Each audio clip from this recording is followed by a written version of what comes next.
Warahmatullahi wabarakatuh. Pada kesempatan kali ini saya ingin sedikit menjelaskan mengenai gimana sih cara memilih metode dari asesmen yang tepat dalam konteks penelitian ya. Nah, ini udah saya kasih semacam contohnya, ini contoh penelitiannya.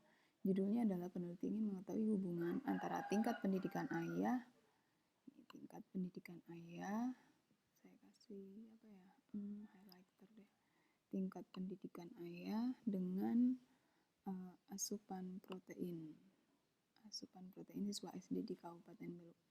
Nah, yang pertama kita pikirkan dulu kalau misalnya kita mau menentukan dietary assessment metodenya dulu, di sini yang kita lihat itu data diet itu yang mana. Data dietnya kan ini kan, asupan protein. Nah, asupan protein ini kira-kira ini apa? Nah, ini jelaskan kalau misalnya penelitian seperti ini, pasti dia tuh cuma pengen tahu rata-ratanya aja, sekitar kayak gambaran rata-rata, atau bisa disebut usual intake. Tapi karena ini dihubungkannya dengan variabel ini, apa sih namanya? Ini variabel independennya ya. Variabel independennya itu tingkat pendidikan ayah. Nah, tingkat pendidikan ayah itu termasuk karakteristik dari responden.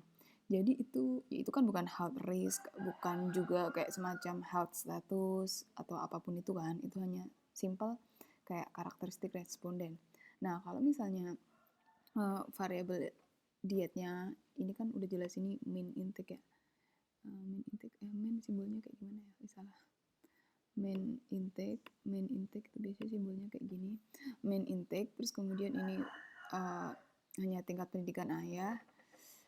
Itu berarti kan kita nggak memerlukan data intake setiap individu yang usual intake kayak nggak perlu data detail banget kan, kayak rata-rata aja itu cukup ya. Jadi untuk metodenya ini bisa pakai recall 24 jam atau food record, atau baik food record, estimate food record itu terserah. Ya tergantung dengan konteksnya kan. Terus kemudian kita mau nyari lagi subjek. Nah, di sini subjeknya siapa? Yang mau kita cari datanya kan data dari intake siswa SMP. Nah, siswa SMP kira-kira ini udah jelas subjeknya data dari siswa SMP itu sendiri. Terus responden, kemudian setelah subjek penelitian, kemudian kita kayak respondennya itu siapa. Nah, untuk responden, siswa SMP bisa nggak jadi respondennya? Kalau bisa berarti dia bisa jadi subjek dan responden sekaligus. Nah, udah jelaskan ya, berarti ini yang dicari data intake dari siswa SMP itu, kemudian dihubungkan dengan ini. Apalagi ya, kemudian kalau misalnya untuk menentukan mau pakai berapa hari, ya ini sebenarnya cukup sehari sih, karena kan datanya cuma data rata-rata. Nah, penjelasan kenapa 1 harinya itu ada di video sebelum yang lainnya, yang video tabel-tabel itu. Nah, kemudian kalau misalnya ada penelitian yang lain yang ingin mengetahui, saya ketik aja deh, misalnya ingin mengetahui hubungan antara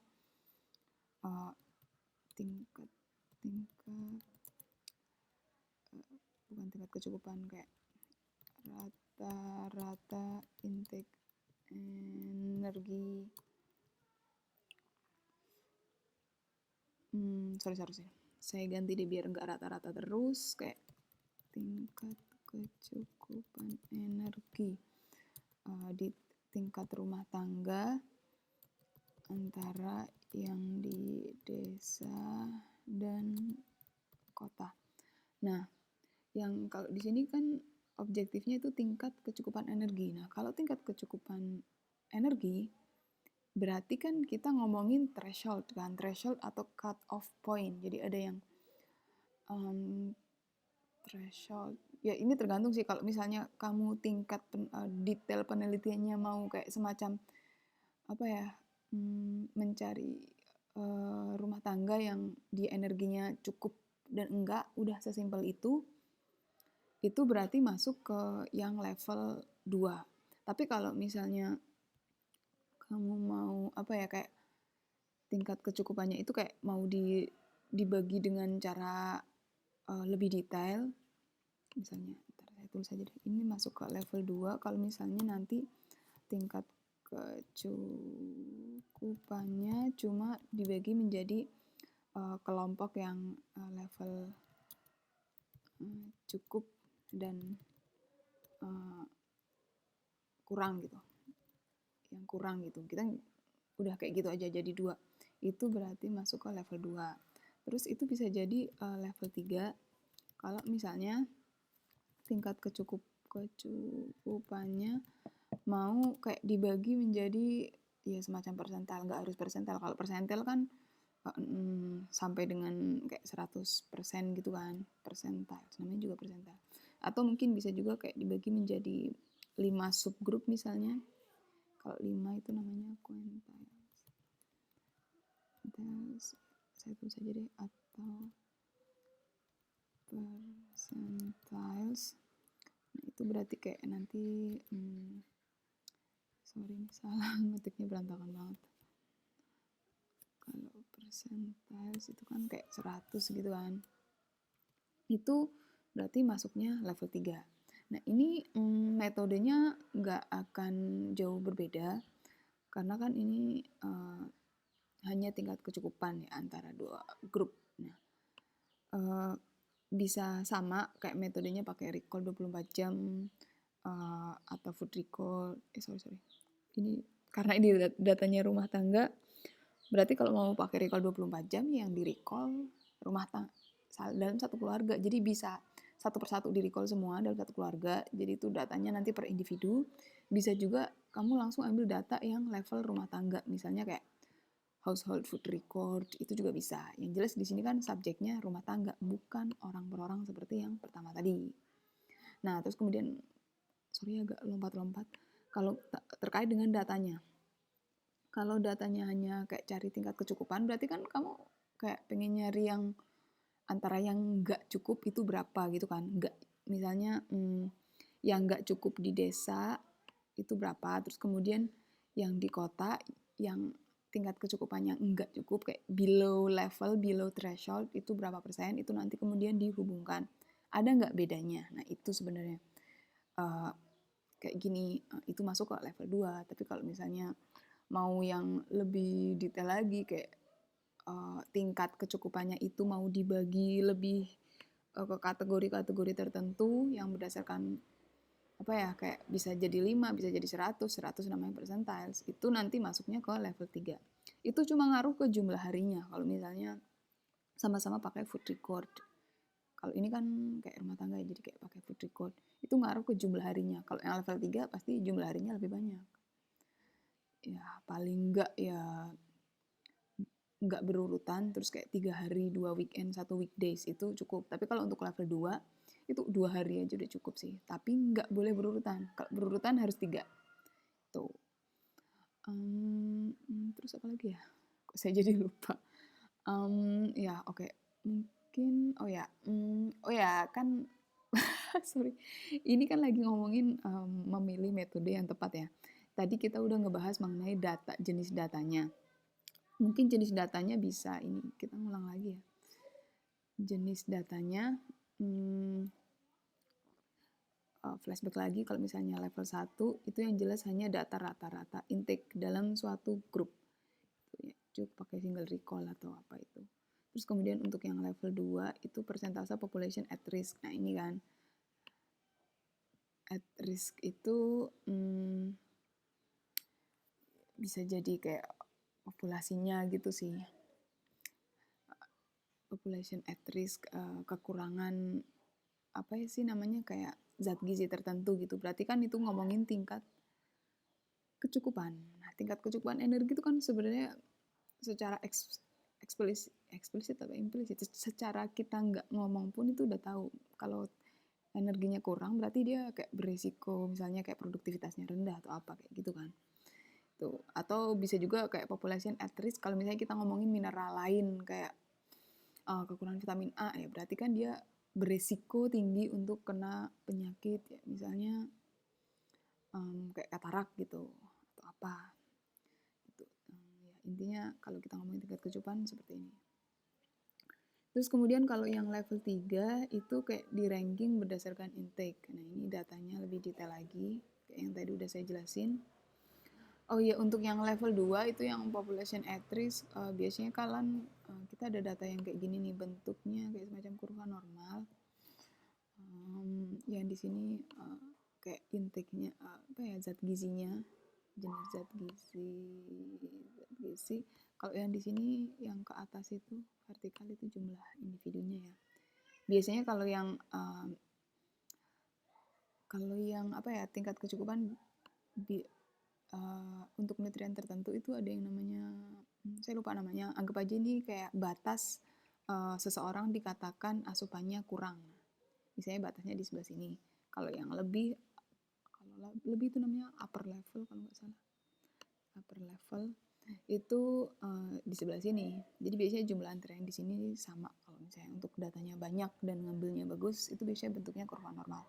Nah, sebagian besar individu akan ada di sini, yaitu di tengah-tengah. Yang average intake, apa sih namanya?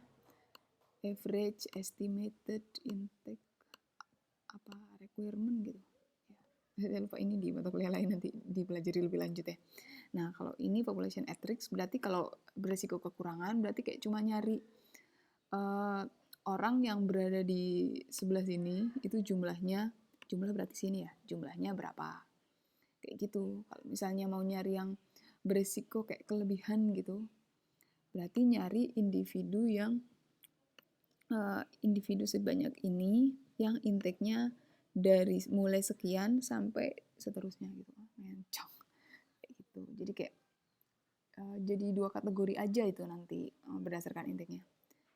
Kalau ini di ranking, ini kategorinya bisa jadi 5 atau berapa, bisa 3. Kalau misalnya intake kurang, normal, lebih, itu bisa. Terus bisa juga jadi 5. Terserah, yang penting di sini apa ya, yang paling penting untuk yang level 3 itu dia nggak butuh exact number. Jadi kayak jumlah pasti dari intake itu sendiri. Karena kalau yang jumlah pasti itu masuknya level yang keempat. Karena ini sih perlu untuk analisis regresi. Jadi kalau mau analisis regresi itu setiap individu harus punya data usual intake-nya masing-masing, kan? Usual intake dari masing-masing individu. Ini sebenarnya juga masuknya ke usual intake, tapi lebih ke rata-ratanya. Jadi satu individu cuma punya satu data, cuma kan karena ini datanya apa kayak populasi gitu. Jadi nanti kan ada individu yang recall-nya hari Senin, ada yang Selasa, Rabu, Kamis, Jumat, Sabtu. Jadi kayak mewakili, kalau dikumpulkan jadi satu dari satu populasi itu sendiri, itu bisa jadi kayak semacam rata-rata juga, rata-rata usual intake populasi tapi bukan individu. Ini yang usual intake individu. Nah, itu yang level keempat. Nah, tadi kan kita udah ngebahas kayak jenis datanya ya. Nah, ini mungkin judulnya nggak terlalu pas. Terus kemudian yang kedua, respondennya. Untuk yang responden, nah jadi bedakan antara responden dan subjek.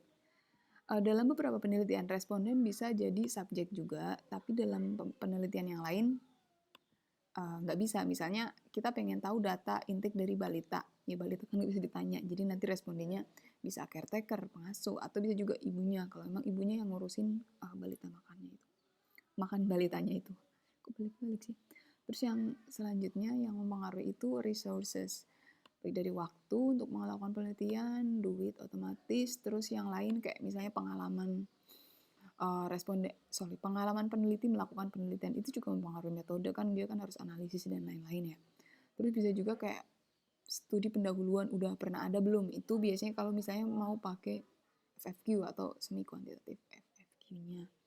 Terus yang selanjutnya adalah responden, kok saya tulis lagi ya, sorry, ini ya sebenarnya sama sih. Untuk respondennya itu misalnya dia buta huruf atau enggak, terus dia bisa bahasa Indonesia atau enggak, jadi kayak nanti kayak butuh translator atau enggak, kayak gitu-gitu. Ya, ini ngaruh ke sini juga sih.